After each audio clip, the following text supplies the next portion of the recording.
Pagpalang araw po sa atin lahat. Naku po, alam na ba ng lahat na usap-usapan ngayon na nagsimula ng ligawan ni Alden Richard, si Kathryn Bernardo, at sa kumakalat na video sa ngayon, makikita na sina Kathryn at Alden ay magkasama sa isang event at may dala-dala pang malaking bouquet of flowers si Alden para kay Kathryn Bernardo. Naku po, sana all na lang Kathryn.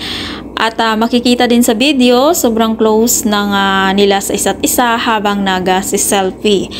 At naku po, yung mga, syempre, yung mga reaksyon ng mga netizen ay sobrang kinilig nang makita sina Alden at Kathryn na magkasama. At syempre, no, may dala-dala pang malaking bulaklak si Alden para kay Kathryn. At yung mga reaksyon ng mga netizens ay nasasabi na lang nila na bagay daw sina Kathryn Bernardo at Alden Richard. Naku po, wala na talaga yatang pag-asa na magkabalikan sina Kathryn Bernardo at Daniel Padilla. At kung ano man yung gusto ni Kathryn, yun na lang yun. At kung ikaw hindi pa nakasubscribe ng aking channel, mag-subscribe ka na sa aking channel, Lives Kay Velasco. Maraming salamat po at mapagpalang araw po sa ating lahat.